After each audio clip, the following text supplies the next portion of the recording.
చేయవలసిందిగా మిమ్మల్ని కోరుతాం. మళ్ళీ ఒకసారి చదువుకుందాం. సమూయేలు మొదటి గ్రంథము అందరూ తీయండి, 2వ అధ్యాయము 7 నుంచి 9 వచనాలు. సమూయేలు మొదటి గ్రంథము 2వ అధ్యాయము 7 నుంచి 9 వచనాలు.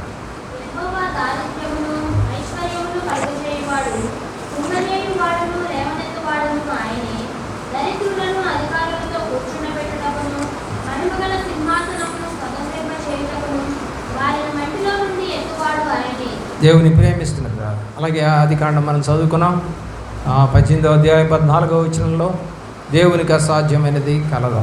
అలాగే ఇర్మియా గ్రంథం 32:17లో 27వ వచనంలో, మరి అలాగే మత్తయి సువార్త 17వ అధ్యాయము 21వ వచనం. ఇవన్నీ మనము చదువుకున్నటువంటి వారు.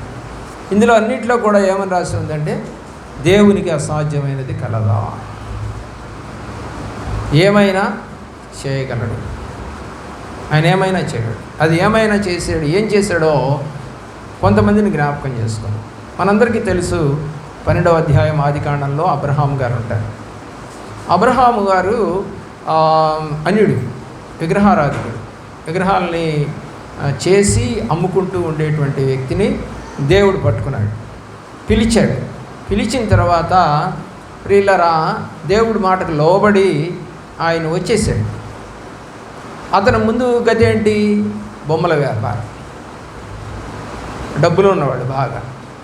ప్రియులరా అలాంటి వ్యక్తిని దేవుడు పిలిచాడు. మరి ఆ వ్యాపారాన్ని వదిలిపెట్టి రావాలా? వదిలిపెట్టేశాడు. ఊరు వదిలిపెట్టి రావాలా? ఊరు వదిలిపెట్టించాడు.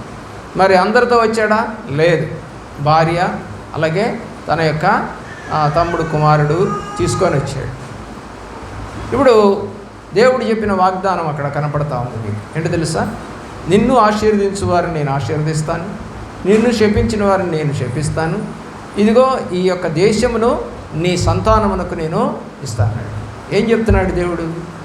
అతని యొక్క స్థితి ఇప్పుడు ఎక్కువ అవుతుందా తక్కువ అవుతుందా చూద్దాం. ప్రియులారా, పిలిచాడు కదా, పిలిచినవాడు నమ్మదగినవాడు అని బైబిల్ తెలియజేస్తా ఉంది. ప్రియులారా, ఆయన ఎలాగా మారాడు అని అంటే దేవునికి స్నేహితుడిగా మారాడు. ఒకటి మార్చేశాడు దేవుడు. రెండవది విశ్వాసులకి తండ్రిగా చేశాడు. స్థితి మారిపోయిందా లేదా? పూర్వపు స్థితి అయితే బొమ్మల వ్యాపారిరా, బొమ్మలు అమ్ముకునేవాడు రా అన్నవాడిని కాస్త ఇప్పుడు ఏమని పిలుస్తున్నారు? అబ్రహాం అంటే విశ్వాసులకు తండ్రి, అబ్రహాం అంటే దేవుడు నీతిని నెరవేర్చువాడు, యెహోవాను నమ్మిన కాబట్టి అతను నీతిగాంచబడదు, దేవుడు అతన్ని స్నేహితుడుగా భావించాడు. పేర్లు మారిపోయాయి. స్థితి ఏమైంది? క్రైస్తవ లోకానికి, ప్రపంచ లోకానికి అతని పేరు మారుమ్రోగింది. అదే వ్యాపారం చేసుకుంటూ ఉంటే వాళ్ళ ఊరు వరకే తెలిసేవాడు అబ్రహాం కదా. ఇప్పుడు నేను కూడా 4 గ్రామాల్లో చర్చిలు కట్టాను కాబట్టి 4 గ్రామాల్లో నా పేరు తెలిసిపోతుంది. అదే ఈ ఊరిలో ఒక ఉద్యోగం చేస్తూ ఉన్నట్టుంటే ఇక్కడ వారికే కొంతమందికి తెలుస్తుంది, కానీ ఇప్పుడు అనేక మందికి తెలుస్తుంది. కాబట్టి నా స్థితి కూడా దేవుడు మార్చేశాడు.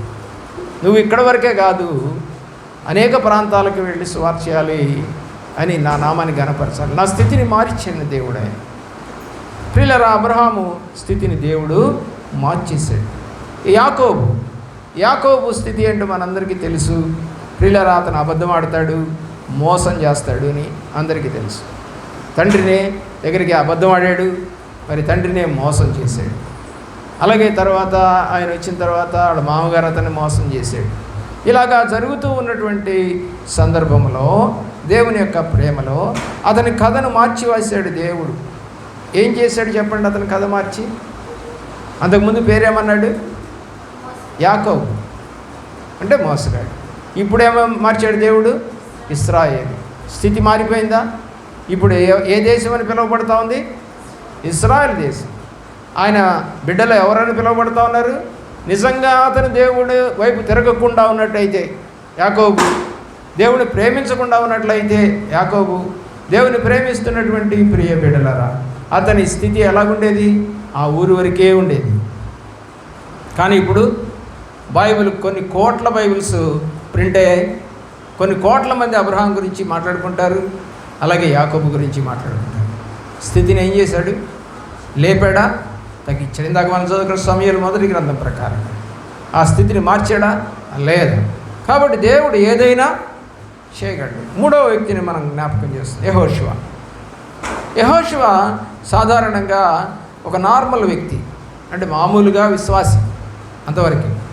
అయితే అతను పరిచయం చేశాడు మోషేకి. మోషేకి అతను పరిచయం చేశాడు. రిఫరెన్స్లు వద్దులేండి, సబ్జెక్ట్ చెప్పుకుంటూ వెళ్ళిపోదాం. మరి మోషేకి పరిచయం చేశాడు. కానీ దేవుడు అతను ఏం చేశాడు? మోషే ద్వారా మరి నా తర్వాత ఎవరైనా మోషే అడిగితే ఏం చెప్పాడు?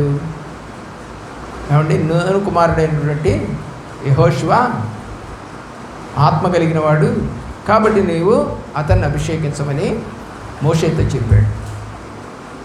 అతని స్థితి అంటే మామూలుగా ప్రార్థన చేసుకోవడానికి మోషే కొండ మీదకి ఎక్కితే ఆ కొండ ఎక్కకుండా ఆ కొండ చుట్టూ 40 రోజుల పాటు కాపలా కాసినవాడు, ఒక పరిచారకుడు అతను.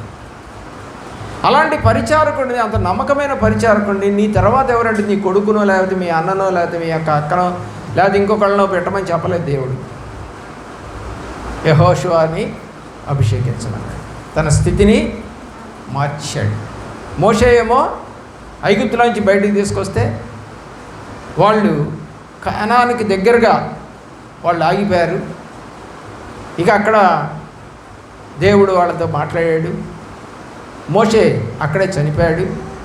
ఆ తర్వాత మరి ముందుగా చనిపోతాడు కాబట్టి దేవుడు అడిగాడు ఎవరిని నా తర్వాత అని అడిగితే యెహోషువని అభిషేకించాడు. ఇప్పుడు కానాన్లోనికి వెళ్ళింది ఎవరంటే యెహోషువ. నడిపించింది ఎవరు? యెహోషువ. యుద్ధాలు చేసింది యెహోషువ. విభాగించి పంచి ఇచ్చింది యెహోషువ. అతని స్థితి హైలైట్ అయిపోయింది. యెహోషువ అనే ఒక గ్రంథమే రాసేశారు. మోషే అనే గ్రంథం రాయలేదు, కానీ యెహోషువ అనే గ్రంథం రాసేశారు. ఆలోచించేయండి, ఏదైనా చేయగలడు. ఆయనకు అసాధ్యమైనది ఏదీ లేదు. శిష్యులు దేవుని యొక్క ప్రేమలో ప్రియులారా అందరూ కూడా దరిదాపుగా పామరుడు, అంటే చదువు లేని వాడు. నిన్న మన దగ్గరికి వచ్చినటువంటి ఎలీషా గారు కూడా ఏమన్నాడు? చదువు లేనివాడు. కానీ వాక్యం చెప్పాడు. పుస్తకాలు రాశాడు. ఎవరు ఇచ్చారు ఈ చదువు అంతా? ఏమైనా స్కూల్కి వెళ్ళాడా? లేదు. ప్రభువే ఆయనతో వాక్కునిచ్చిన దేవుడు. గాడిదకే వాక్కుని ఇవ్వగలిగిన దేవుడు మనుషులకి వెళ్ళాడా? దేవుని ప్రేమిస్తున్నటువంటి ప్రియ బిడ్డలారా ఆలోచించేయండి. ఇక్కడ మనకు కనపడుతున్నటువంటి విషయం ఏంటంటే, వీళ్ళు పామరులు, ఏదో చిన్న చిన్న పనులు చేసుకుంటున్నటువంటి వాళ్ళు, వ్యాపారం చేసుకుంటున్నటువంటి వారు, చేపల వ్యాపారాలు చేసుకుంటున్నటువంటి వారు, ఆ యొక్క ట్యాక్స్ వసూలు చేసుకునేటువంటి వ్యక్తులు, చిన్న పనులు అన్నమాట ఇవన్నీ. అలాంటి అంటే మనం అంటాము సినిమా హాల్లోకి వెళ్ళేటప్పుడు టికెట్ తీసుకుంటాడు, వాటిది కూడా పనే, కానీ చిన్న పని కదా. అలాగే ఏదో సంపాదించుకుంటూ బతుకుతున్నటువంటి వాళ్ళని దేవుడు వాళ్ళ స్థితిని ఏం చేశాడు చెప్పండి? మనుషులు పట్టు జాలరుగా చేశాడు. హల్లెలూయా. ఎలా చేశాడు? మనుషులను పట్టు జాలరులుగా. మత్తయి సువార్త 10వ అధ్యాయంలో అద్భుతములు చేయువారిలాగా, మత్తయి సువార్త 10వ అధ్యాయం 1-2 వచనాల్లో వాళ్ళందరినీ కూడా ఏం చేశాడంటే, పిలిచిన వాళ్ళందరినీ కూడా వాళ్ళ స్థితి అంతా మారిపోయింది. ఇప్పుడు వాళ్ళ యొక్క దేవుడు ఏదైనా చేయగలడు అనేటువంటి మాటకి మనకు కనపడుతుంది. చదవండి 10వ అధ్యాయము 1-2 వచనాలు.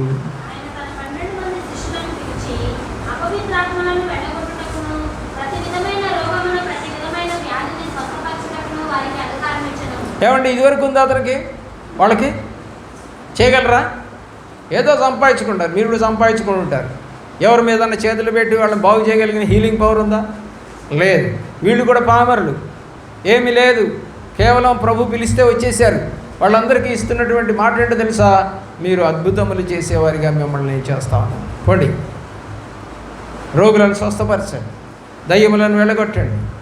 ఆ పవర్ ఉందా? అప్పుడు లేదు. స్థితి ఏమైపోయింది? మారిపోయింది. అందరూ ఇప్పుడు మెచ్చుకుంటారా?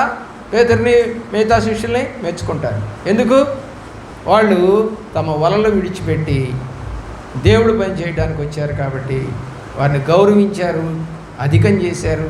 గొప్పగా దేవుడు వాళ్ళని వాడుకున్నాడు. అలాగే దేవుని ప్రేమిస్తున్న అపోస్తలుడైన పౌలు దేవుని ప్రేమిస్తున్న పిల్లలు బాగా చదువుకున్నవాడు. అలాగే మంచిగా డేరాలు కొడుతూ బాగా ధనవంతుడు. అంటే ఒకేసారి 100 మంది పెళ్ళిళ్ళు చేసుకున్న 100 మందికి డేరాలు సప్లై చేయగలిగిన కెపాసిటీ ఉంది అతనికి. ఏదో ఒక 5-6 పెట్టుకోవాలా. 100, 200, 300 మంది పెళ్ళిళ్ళు చేసుకున్నా సరే అందరికీ పంపించగలిగిన కెపాసిటీ కలిగినటువంటి వాడు పౌలు. అంత గొప్ప వ్యాపారి. దుర్మార్గుడైతే దేన్ని నమ్ముతాడు? ధర్మశాస్త్రాన్ని నమ్ముతాడు, దేవుడిని నమ్మడు. అలాంటి దుర్మార్గుడుందని ఆయనే చెప్పుకున్నాడు. దుర్మార్గుడను, దూషకుడను, హింసకుడను, హానికరుడను, అనేక మందిని నేను జైల్లో పెట్టాను, చంపేశానని ఆయనే ఒప్పుకున్నాడు కొరింథీ పత్రికలో. మనం గనక చూసినట్లయితే దేవుని ప్రేమిస్తున్నటువంటి ప్రియబిడ్డలారా, అలాంటి వాడిని దేవుడు మరి పట్టుకొని దమస్కు మార్గంలో అతని స్థితిని మార్చేశాడు. అతని స్థితి మారిపోయింది. దేవుడిని ప్రేమిస్తున్నటువంటి ప్రియ బిడ్డలారా, ఆలోచన చేయవలసిందిగా కోరుతాను. ఎలాగ మారిపోయాడు? అన్ని జనులకు సువార్త చెప్పేవాడిగా మారిపోయాడు. ధైర్యంగా చెప్పేవాడిగా మారిపోయాడు. కొట్టారు, ఇబ్బందులు పెట్టారు, జైల్లో పెట్టారు, అయినా కానీ అదే అంతకుముందు డేరాలు కుట్టేటప్పుడు అయితే ఏం చేస్తాడు చెప్పండి? అతనికి ఏమన్నా జరిగితే కోర్టుకి వెళ్ళేవాడు. ఇప్పుడు వెళ్తున్నాడా? లేదు. ఎవరికి అప్పగించుకుంటున్నాడు? యేసయ్యకి అప్పగించుకుంటున్నాడు. అయ్యా, నువ్వేమైనా చేయగలవు, నా స్థితి మొత్తం మార్చగలిగిన దేవుడు అని ప్రార్థన చేసుకున్నాడు. కాబట్టి బైబిల్లో అనేక మంది బిడ్డల యొక్క స్థితిని మార్చినవాడు, ఏమైనా చేయగలిగిన వాడు ప్రభు అయినటువంటి యేసుక్రీస్తు వారు.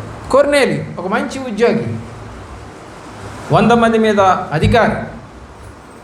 అపోస్తలుల కార్య గ్రంథం 10వ అధ్యాయంలో మీకు కనపడుతుంది. మరి అలాంటి గొప్ప ఉద్యోగి ప్రార్థన చేసుకుంటాడు, కానీ రక్షణ లేదు, వాక్యం తెలియదు. ప్రార్థన అయితే చేసుకుంటాడు. చాలామంది పామరులకు వాక్యం రాదు కానీ ప్రార్థన చేసుకుంటారు. ప్రియులారా, అలాంటి ఉద్యోగస్తుడే, కానీ అతను ఎప్పుడు కూడా దేవుణ్ణి మహిమపరిచినట్టుగా కనపడదు. కానీ అతని ప్రార్థన అంట పరలోకానికి వెళ్ళిందంట.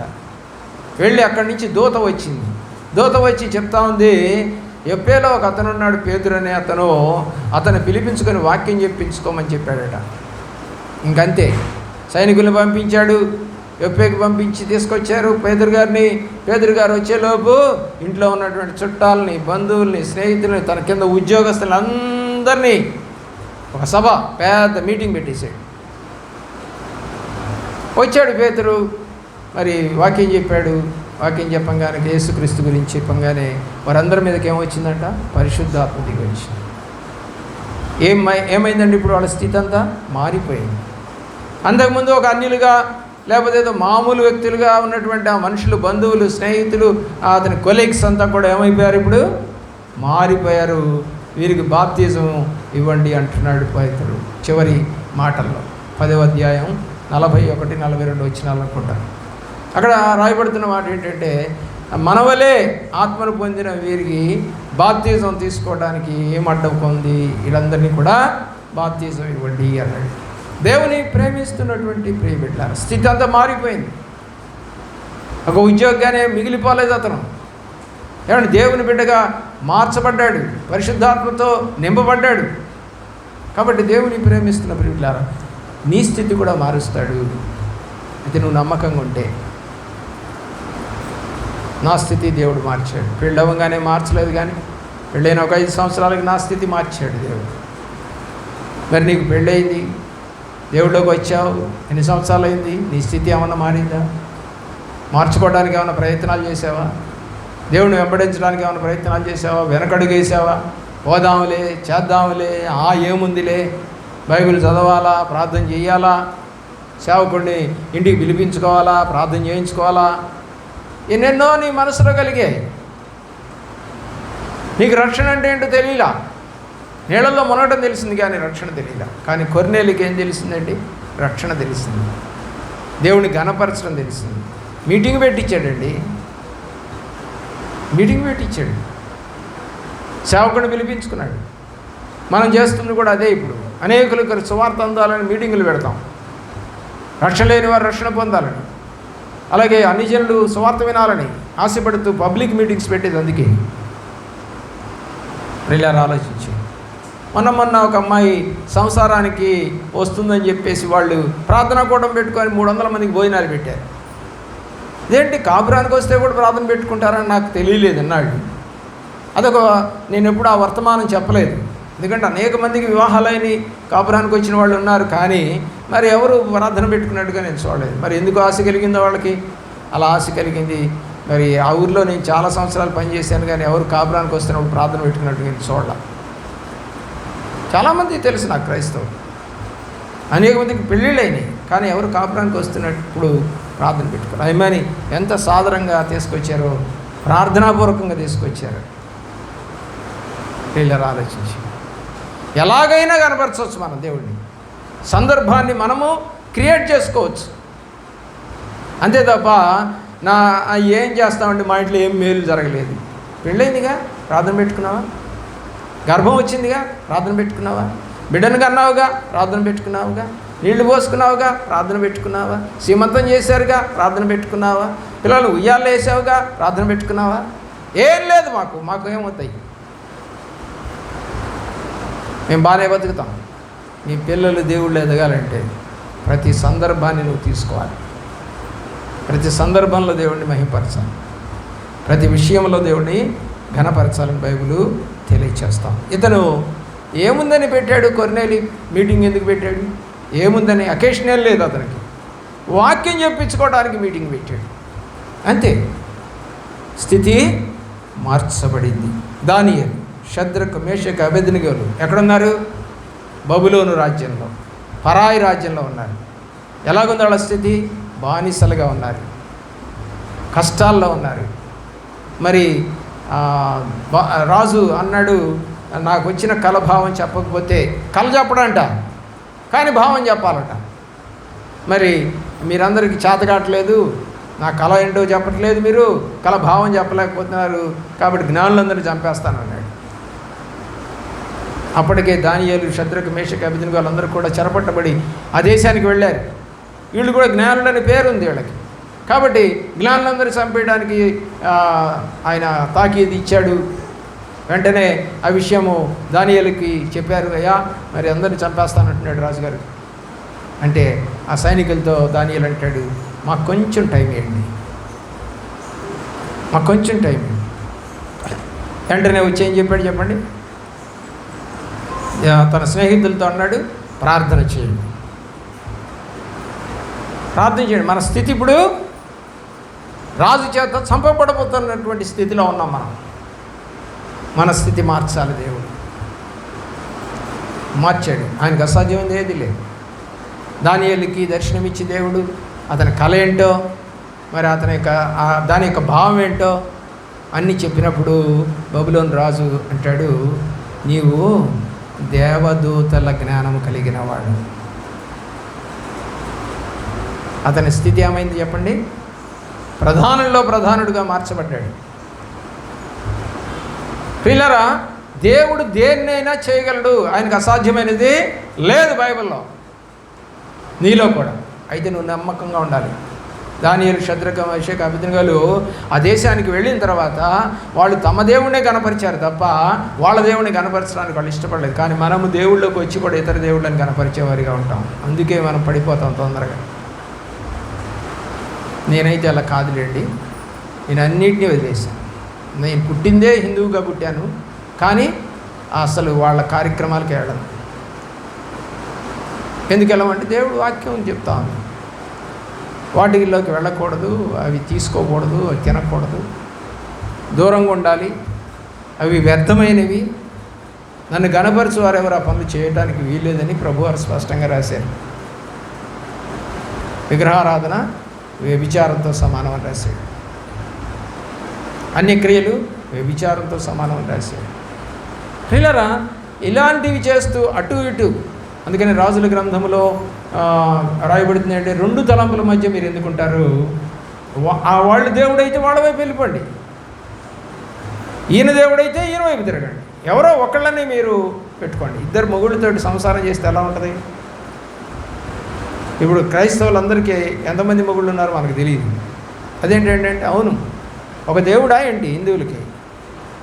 ఏ పండుగ వస్తే ఆ పండుగలో వాళ్ళకి వెళ్ళిపోతారు, వాళ్ళకి ప్రార్థన చేస్తారు, వాళ్ళకి చేస్తారు. కానీ యేసుప్రభు దగ్గరికి వస్తే ఒక్కడే దేవుడు, ఒక్కడే దేవుడు, ఇంకెవరు లేరు ఇక్కడ. ఆప్షన్ లేదు. ఇంకోళ్ళని ఎవరిని ఆరాధించం. అపోస్తలుడైన పౌలుని లేదా పేతురుని దానియేలుని మనం ఆరాధించం, మోషేని ఆరాధించం, ప్రభువుని మాత్రమే ఆరాధిస్తాం. కానీ వాళ్ళకి అనేక మంది దేవుడు, సీజనల్ దేవుళ్ళు. ఈ సీజన్లో ఒక దేవుడు, రేపు సీజన్లో ఇంకో దేవుడు రాబోతూ ఉంది. ఇది అయిపోగానే రెండోది దసరా, ఆ తర్వాత వచ్చేది దీపావళి. ప్రియులారా, దేవుళ్ళు మారిపోతూ ఉంటారు. అప్పుడు వినాయకుడు గుర్తొస్తాడా? అప్పుడు కృష్ణుడు గుర్తొస్తాడా? అప్పుడు అమ్మవారు గుర్తొస్తుంది. దేవుడు మారతారు, వాళ్ళకి, మనకు మారడు. మారని దేవుడవు నీవేనయ్యా, మరుగై ఉండలేదు నీకు యేసయ్యా. మారని దేవుడు. వాళ్ళని అనమనండి చూద్దాం, వాళ్ళని అనమనండి చూద్దాం. చేతనైతే మాకు మార్పు లేదు, ఒకటే దేవుడు అని చెప్పేసి అనమనండి. లేదు, తీసి అవతల పారేస్తారు. ఇప్పటికీ తీసి పారేసి ఉంటారు. 3వ రోజు, 2వ రోజు, తర్వాత 5వ రోజు, తర్వాత 9వ రోజు, కొంతమంది 11వ రోజు, ఇలాగ చేసి వేలు లక్షలు ఖర్చు పెట్టినటువంటి దేవుళ్ళని తీసుకెళ్ళి ఎక్కడ పారేస్తున్నారు. నిన్నటి దాకా ఏమయ్యాడు? దేవుడిగా కొలవబడినవాడు. ఇప్పుడు ఏమవుతున్నాడు? నదిలో మునిగి బోరు నెడుతున్నాడు, నన్ను ముంచేశారు అని. బొమ్మ, దాని పేరు ఏమన్నారు? ఎక్కడికి వెళ్తున్నామంటే బొమ్మ కొనుక్కోవడానికి. అరే, పిల్లలు ఆడుకునేటువంటి ఆట వస్తువులు బొమ్మలే, దేవుళ్ళు కూడా వాళ్ళకి బొమ్మలే. బొమ్మలో ఏమైనా ఉంటుందా? పవర్ ఉంటుందా బొమ్మలో? పగిలిపోదా అది? ఎన్ని లక్షల కోట్లు పెట్టి కట్టుకున్నా సరే అది పాడైపోదా? ప్రియులారా, ఆలోచించి. కానీ దేవుడు మారని దేవుడు, మార్పు లేని దేవుడు. దేవునికి నామానికి స్తోత్రం కలుగును గాక. ప్రియులారా, అలాగే సమరయ స్త్రీ ఒక అంటరాని అమ్మాయి. ఎవరికి? యూదులకి. అంటరాని వాళ్ళు ఇప్పటికీ మన సమాజంలో ఉన్నారని గొప్ప గొప్ప కులాల్లో పుట్టిన వాళ్ళు, ఎరా మీకు పదవులు కావాలా, మీకు మినిస్టర్లు కావాలా, మీరు ఎమ్మెల్యేలు కావాలా, మీకు కార్లు కావాలరా, మీకు పొలాలు కావాలా అని తిడుతున్నటువంటి ఎమ్మెల్యేలు మనం చూస్తూ ఉంటాం. ఎంత నీచంగా మాట్లాడుతూ ఉంటారు తక్కువ కులంలో ఉన్న వాళ్ళని.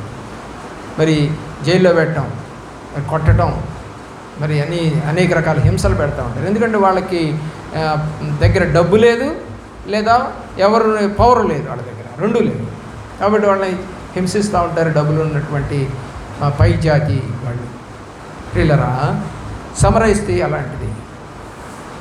పొద్దున పట్టుకోవడానికి నీళ్ళకి రావడానికి వీల్లేదు, సాయంకాలం పట్టుకోవడానికి రావడానికి వీల్లేదు. ఆమె అందరూ వాళ్ళ పనులకు వెళ్ళిపోయిన తర్వాత మిట్ట మధ్యాహ్నం పూట నీళ్లు పట్టుకోవడానికి వస్తుంది. ఆయన యాకోబు బావి. ఎంత దుర్భరమైన పరిస్థితి అండి. అన్టచబిలిటీ ఈజ్ క్రైమ్ అంటాం, అంటరానితనం నేరం. కానీ అప్పటి నుంచి బైబిల్లోనూ ఉంది, భారతదేశంలోనూ ఉంది ఈ అన్టచబిలిటీ అనేది. మాట్లాడుకోరు, లేదా ముట్టుకోరు, మా బజార్ రావడానికి వీల్లేదంటారు, మా పంపులో నీళ్లు పట్టుకోకూడదు. తెక్కెళ్ళపాడు దగ్గర అదే జరిగింది. ఎస్సీ కాలనీ ఉంది. ఆ ఎస్సీ కాలనీ వాళ్ళు ఈ బావి ఏమో హిందూ లొకాలిటీలో ఉంది. దీనికి అవతల వాళ్ళు ఉంటారు, దీనికి యువతల వీళ్ళు ఉంటారు, హిందువులు. పిల్లరా, వాళ్ళని రానియకుండా చుట్టూ మరి ముళ్ళకం చేశారండి, నీళ్లు పట్టుకోనివ్వకుండా. ఈ మధ్య కాలమే, మీకు తెలియట్లేదా? మిమ్మల్ని ఎంత తక్కువ వారిగా చూస్తున్నారో అర్థం కావట్లేదు సమాజంలో. కానీ చూడండి ఎవరంటే యేసుప్రభు ఒక్కరే. యేసుప్రభు ఒక్కరే. ఇప్పుడు ఎక్కడికి వస్తున్నాడు? సమరయ స్త్రీ దగ్గరికి వస్తాడు. అంటుకోవడానికి వీలు లేకుండా ఉన్నటువంటి ఒక అమ్మాయి దగ్గరికి వస్తూ ఉన్నాడు. మాట్లాడడానికి వీలు లేకుండా ఉన్న ఒక అమ్మాయి దగ్గరికి వస్తూ ఉన్నాడు. అది కూడా కనిపెట్టుకుంటూ బావి దగ్గర కూర్చొని ఉన్నాడు వస్తుందని. ఎవరు చేస్తారండి ఇంత ప్రేమ? ఎవరు చూపిస్తారండి ఇంత ప్రేమ? ఆ అమ్మాయి స్థితిని ఇప్పుడు మార్చాలి, వాళ్ళ గ్రామస్తుల స్థితిని మార్చాలి. కథ మొత్తం మారిపోవాలి. ఇప్పుడు మారిపోతుంది. వచ్చింది, మాట్లాడింది, నీళ్ళు అడిగింది, ఎలాగా అంది, కొండ విడిచిపెట్టింది, ఊర్లోకి వెళ్ళింది, వాళ్ళందరిని పిలుచుకొచ్చింది. ఈయన నా గురించి చెప్పినవాడు కాదా, ఈయన మెస్సయ్య కాదా అంది. అయ్యా నీ మాటలను బట్టి మేము నమ్ముతున్నాము అని యేసు ప్రభు మాటలు బట్టి నమ్మి అడుగుతున్నారు. అయ్యా మా ఊరికి 2 రోజులు, మా ఊర్లో ఉండయ్యా 2 రోజులు. వాళ్ళ గ్రామం స్థితి అంతా మారిపోయింది. ఇప్పుడు అనేక చోట్ల గ్రామాల్లో సువార్త వినపడతాను. వాళ్ళ గ్రామంలో ఉన్న స్థితి ఏమైనా మారిందా? తాగుడు మానేరా, అబద్ధాలు మానేరా, పేకాట్లు మానేరా, గుట్కాలు తినడం మానేరా, బీడీలు తాగడం మానేరా? వాళ్ళ భర్తలు ఎవరు మారట్లేదు, ఎవరు ఆడవాళ్ళు మాత్రమే వస్తున్నారు చర్చిలకి. పల్లెటూరులోకి వెళితే ఎక్కువ మంది, ఇక్కడైనా అని చెప్పి ఆడవాళ్ళే కనపడతారు. భర్తలంతా ఏమవుతారు? మగపిల్లలంతా ఏమవుతారు? ఎందుకు రారు వాళ్ళు? మరి పక్కనే ఉన్నా కూడా ఎందుకు వాళ్ళ స్థితిని మార్చుకోవడానికి దేవుడి దగ్గరికి రారు వాళ్ళు? సమరయ్య గ్రామానికి వెళ్ళాడు యేసు ప్రభు. ఆ గ్రామం కూడా స్థితి మారిపోయింది. అందరూ రక్షణ పొందారు. 2 రోజులు ఉన్నాడు ఆయన. అంటరాని వాళ్ళ మధ్య యూదుడు ప్రభువారు 2 రోజులు ఉన్నాడు. అది కూడా కోపమే వీళ్ళకి, శాస్త్రులకి, పరిచయులకి. మనల్ని కాదని వాళ్ళకి దగ్గరికి పోతాడు ఈయన అని కోపగించుకున్నారు వాడు. జక్కయ్య దగ్గరికి వస్తే కూడా కోపగించుకున్నారు. వాడు పాపి అయిన వాడి ఇంటికి పోతా ఉన్నాడేంటి, ఆ వ్యభిచారింటికి పోతా ఉన్నాడేంటి? ఆ అమ్మాయి వ్యభిచారి అని చెప్పి రాళ్ళు తీసుకొని కొడతా ఉన్నా ఆ అమ్మాయిని ముట్టుకుంటాడేంటి? తెలియదు ఆయనకి ఆ అమ్మాయి వ్యభిచారని అని కూడా అన్నారు. చివరికి పేదరు కూడా అన్నాడు ఆ మాట. స్థితిని మార్చే దేవుడైన ఆయనకు అసాధ్యమైంది ఏది లేదు. కాబట్టి ఆ యొక్క సమరయ్య గ్రామాన్ని మొత్తాన్ని మార్చాడు. ఆ తర్వాత ఫిలిప్పి అదే సమరయ్య గ్రామానికి వెళ్ళి సువార్త చేశాడు. తర్వాత బెరయ సంఘం వాళ్ళు బహు తెలియగల వాళ్ళు. ఇప్పుడు నేను చెప్తున్నటువంటి వాక్యాన్ని తెలియగల వాళ్ళు అయితే ఇతను చెప్తుంది కరెక్టా కాదా అని లేఖనాలు పరిశీలన చేస్తారు, అంటే బైబిల్ తెరుస్తారు. బెరయ సంఘం అలాంటి జ్ఞానం కలిగింది. అలాంటి వాళ్ళ చోట అపోస్తలుడైన పౌలు వాక్యం చెప్తా ఉంటే ఇతను చెప్పే వాక్యం కరెక్టా కాదా అని చెప్పేసి వాళ్ళు పరిశీలన చేశారు. వాళ్ళ స్థితిని మార్చాడు పౌలు. దేవుడి మాటలు మరి వాళ్ళు కూడా చెప్పారు. ఏది వాళ్ళ యొక్క సేవకులు లేదా యాజకులు చెప్పారు, కానీ అలాగే చెప్పలేదు. కానీ పౌలు చెప్పిన మాట కూడా అదే. కానీ పౌలు చెప్పిన మాట ఏమో వాళ్ళకి కష్టంగా అనిపించింది, వాళ్ళ యాజకులు చెప్పే మాటలేమో బాగానే అనిపించాయి. అది వాస్తవం అని నేను మీకు